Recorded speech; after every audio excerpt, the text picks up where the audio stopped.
What's up, ladies and gentlemen? My name is Sean. We are back. I am going to be going over the Ground Zero War Blood and Guts pay-per-view match card and results from the show. So we kicked off Ground Zero Blood and Guts with the European title 20-man over-the-top rope battle royal. Basically, the European title is the newest title, one of the new titles Ground Zero has introduced. Had 20 people representing all over the world. Everyone. But it ultimately was won by The Rock. But The Rock announced that he wouldn't be sticking around long. So since Apollo Crews, since he was the last person to be eliminated, since he put up such an amazing fight against The Rock gave Apollo Crews the European Championship. So Apollo Crews is technically the first ever European champion, but also the second European champion at the same time. Then, after that, we had Rey Mysterio versus Dominic Mysterio. So a couple weeks ago, Dominic Mysterio defeated Rey Mysterio in a singles action to qualify for the United States Championship. No, not a couple weeks ago. About 6 or 7 weeks ago, Dominic defeated Rey to qualify for the Money in the Bank's Fatal 5-Way for the vacated U.S. title at Money in the Bank. Then, of course, Dominic lost that match, Fatal 5-Way. Tonight, Dominic Mysterio Rey said Dominic's win was nothing but a fluke and that he would not be able to do it again. It was just beginner's luck. But tonight at Blood and Guts, it proved that it wasn't beginner's luck, as Dominic Mysterio actually defeated Rey Mysterio again. So, Then after that, we had one of two blood and gut matches tonight. So, in Ground Zero, a blood and gut match is a 20 minutes Iron Man match, falls count anywhere, anything goes. Alright? And let me tell you, both blood and gut matches that we had tonight were amazing. So, Jake Evans and Finn, it was very back and forth. When someone got a fall, the other got a fall almost immediately after. But at the end, it was 6-6. Jake Evans would lock in the crossface, and Finn would try to hold on. But with 2 seconds left, there was 3, 2, and Finn taps out last second, giving Jake Evans a 7-6 lead, giving Jake Evans the win, and he is still the Intercontinental Champion. Then we had the Viking Raiders defending the tag championships against the Usos. Again, another back and forth match. The Viking Raiders are on a roll since coming back, and let me tell you, the Usos match was no different. They both proved why they were in the tag title match, but at the end, the Viking Raiders would hit the Viking Experience for the 1, 2, 3. The Viking Raiders would retain the championships. Then after that, Ronda Rousey would put the women's championship on the line against Peyton Royce. Ronda Rousey defeated Peyton Royce at Money in the Bank for the women's championship. And tonight she defended against Peyton. Peyton put up a really nice fight at the end. On bar by Ronda, and Ronda would retain the women's championship. Trying to think of what else happened. Then coming up next, the U.S. Championship. Titus O'Neil defended the U.S. title against AJ Styles. Titus O'Neil won the title at Money in the Bank in the Fatal 5-Way. He defeated AJ Styles, Dominic Mysterio, Dominik Dijakovic, and Cesaro, I'm pretty sure. Yeah, I'm pretty sure Cesaro. He defeated all of them to become the first to win his second United States Championship. A year ago, Titus O'Neil was the top U.S. champion, and now he has got it back, and he is going to do what he did back a year ago. Then, of course, he's facing AJ Styles, another phenomenal wrestler. AJ said, he respects Titus, and he wants it, and all he's asking is one championship opportunity against Titus. Titus gave him that opportunity, and Titus would retain the United States Championship. Then, Doudrop, the women's Money in the Bank winner. Wait, no. At this point, I forget the order, so I'm just going to go through the rest of the results, not in order. But Women's Money in the Bank Doudrop defeated Billie Kay to retain the Women's Money in the Bank. Doudrop debuting at Money in the Bank, winning the Money in the Bank briefcase. Will she keep it going into the upcoming months and eventually could possibly beat Ronda Rousey? We'll have to figure out, wait and find out. Omos and MVP took on Bobby Lashley and Goldberg. So, Goldberg defeated Edge. Goldberg defeated Edge to qualify for the Money in the Bank ladder match at Money in the Bank. But, before that match began, Omos with MVP, they both attacked Goldberg, taking him out of the ladder match. Omos took Goldberg's spot, ended up losing that match to Mr. Money in the Bank Bobby Lashley, who's in this match. So tonight, Bobby's looking to get some revenge on MVP for, everything that MVP's done to Bobby. And what better way, what person for a partner than Goldberg, the man that they both took out of the ladder match, and someone who is going to have a vendetta against all of them. That was just an entertaining match. Then, Hardcore Championship, Aaron Mercer defended the Hardcore title against Mr. T. Mr. T having a surprise return for one last match, possibly. I don't know how much I'm going to use them, but for one last match against Aaron Mercer, it was a good match for Aaron Mercer being up there Mr. T being up there in a little bit of age, but at the end, Aaron Mercer would push Mr. T off the top of the ladder. Aaron Mercer would go up and win and retain the Hardcore Championship. Then we had the first ever Ground Zero Women's Tag Team Championships crowned as Sasha Banks and Bayley defeated Dakota Kai, Raquel Gonzalez, Candice LeRae, Indy Hartwell, and Alexa Bliss and Nikki Cross to become the first ever women's tag team championships. Now, who's going to be the first people to who will the first match defense be? We'll find that will be determined this week on the first episode of Ground Zero since it.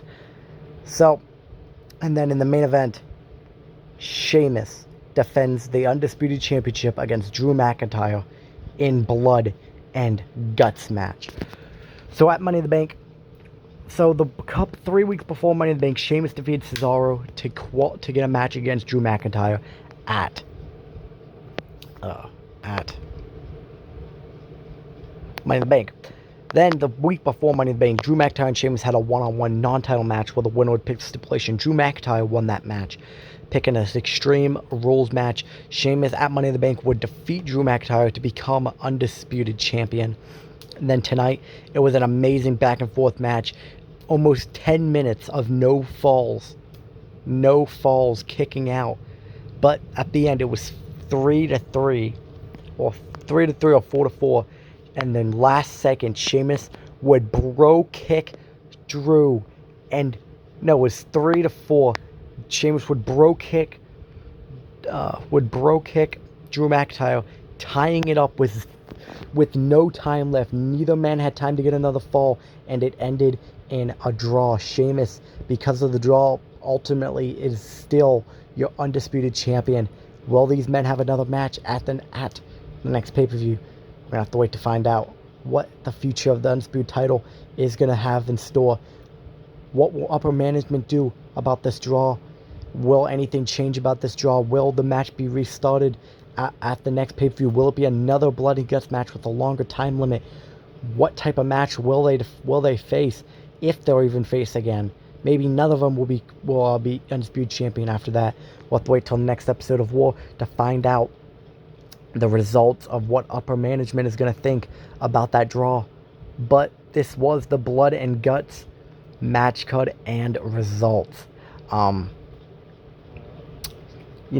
This is a universe I've done since I started in 18, and after a bunch of failed runs in 19, I decided to reset and stop back where I left off in 18, which this is how everything came to be. Drew, of course.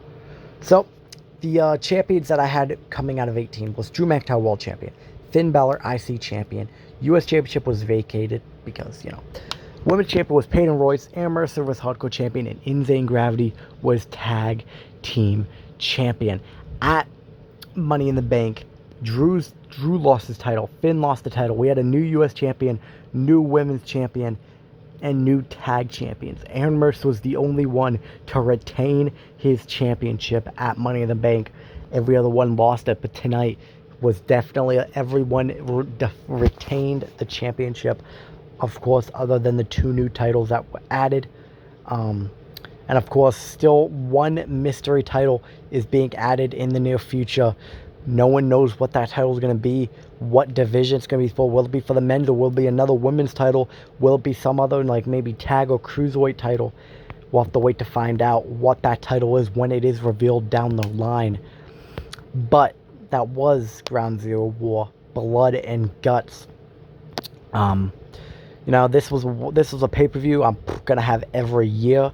Now the Blood and Guts match type, I'm possibly gonna maybe edit the match and make it longer, because one thing I've noticed while playing that is 20 minutes sure seems like a long time, but you really got no time to do like anything when you really actually get into the match and start playing it. Like, I was making the match, I was like, 20 minutes, this will be fine to get enough stuff in, and I was like, I need to make this longer. With 10 minutes off, I was like, there's still so much I want to do in this match, and it was just not enough time to, fit everything in. There was no time to go backstage and everything else. So, obviously, I'm going to have to edit the time of Blood and Guts. I'm going to have, obviously, more. At the end of sometime throughout the year is going to be War Games. That is going to be a 3-on-3 Hell in a Cell match. It's going to be my War Games. I might have a Blood and Guts at that too. Blood and Guts I might use as the ending of a major rivalry. It's probably what I'm going to do, is to end a major rivalry, is do Blood and Guts. And because that would just be an amazing way to end that feud and that rivalry, and launch pad both men into the future rivalries or storylines or whatever they're going to be involved in. They're going to be launch pad into the future by the Blood and Guts match. And I think that Blood and Guts match is just the perfect way to end the rivalry, as instead of having to pin him 1 or 2, it's whoever has the most pinfalls at the end of a time limit. So I mean, it's the perfect way to end it. If someone has the most pinfalls, that's just it, that's the end. Drew and James will probably have another match at the next pay-per-view, along with Finn and Jake Evans. They'll probably have their last match. They'll have their last feud match at the next pay-per-view, which I forget what it is off the top of my head. Might be SummerSlam, but I'm not entirely sure. I think it might be SummerSlam next. Which that'll be an amazing pay-per-view. It's going to be a long pay-per-view, definitely just as long as this one, if not longer. Obviously, matches I'm going to be doing at SummerSlam, Ray, Dominic, one more time. This is me turning Ray heel. Dominic, trying to launch pad Dominic into a big baby face, to a future, championship run of whatever title I feel like giving him. Ray, Dominic, Bobby MVP, Goldberg, Omos, Sheamus and Drew again. Amherst with another open challenge for the Hardcore Championship.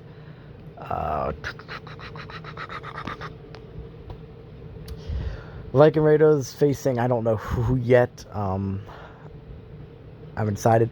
Apollo will probably defend the title against Cesaro, or I might hang off on that, because whenever they do face, I want Cesaro to beat Apollo, and I don't want Apollo to lose it just yet, so I might have Apollo have 1 or 2 pay-per-view defenses before he loses it to Cesaro.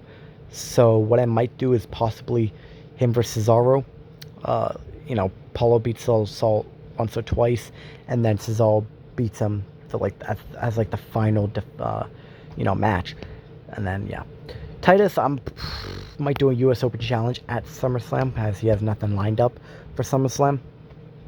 Doudrop will defend the Women's Money in the Bank against, I don't know yet, maybe Shayna, possibly Nikki, Alexa, whoever I feel like putting in it. Ronda I might have, if I don't do Shayna for the Money in the Bank, I might have Ronda face Shayna at SummerSlam for the women's title. I think that would just be a phenomenal match to do for SummerSlam. And of course, that's just all the title matches. Women's tag titles, Sasha and Bayley will probably take on Dakota Kai and Raquel Gonzalez, as it got down to Dakota Kai, Sasha, and Bayley. So, Dakota kind of got 2-on-1. So, I mean, it wasn't really a fair ending for that match. So, they'll probably have a match for the women's tag titles at SummerSlam. Obviously, there's going to be some other matches I'm going to try to do for, like, rivalry-wise. I might try to debut a new faction. I might be debuting a new faction that has yet to be revealed. I'm probably going to be revealing Maximum Male Models.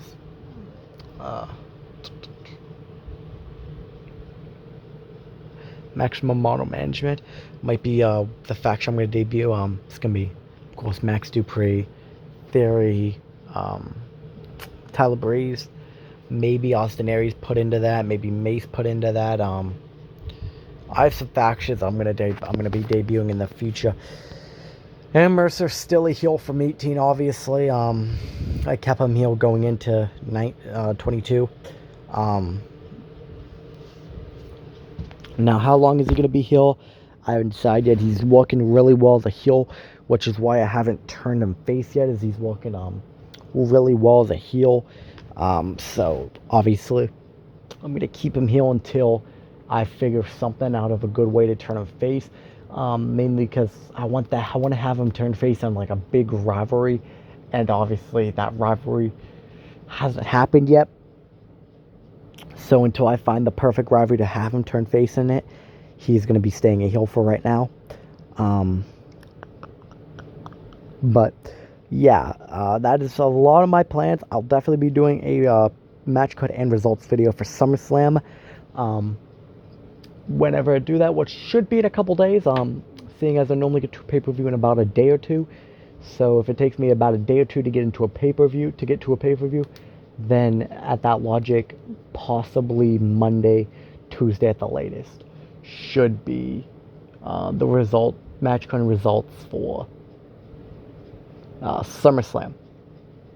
And then, of course, because of Payback being only like 2 weeks later, maybe like one day after that, maybe if I say I do the results and stuff on Monday, maybe Wednesday you'll see the stuff for Payback. I am going to try to do a match cut and pay-per-view at least once a week. Now, how long will that stay like a schedule? Until I drop the ball and stop doing that schedule. But that will be the schedule for these pay-per-views and stuff. If you guys want, I could try to start doing maybe like maybe match card screens too, like custom match card screens of these matches.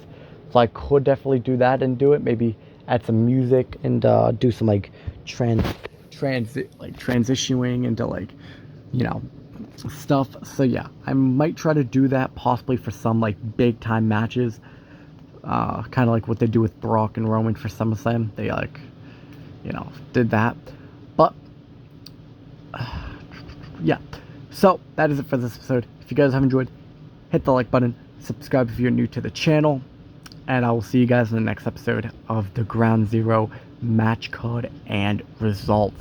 The Blood and Guts arena will be up for download on Community Creations on Xbox One.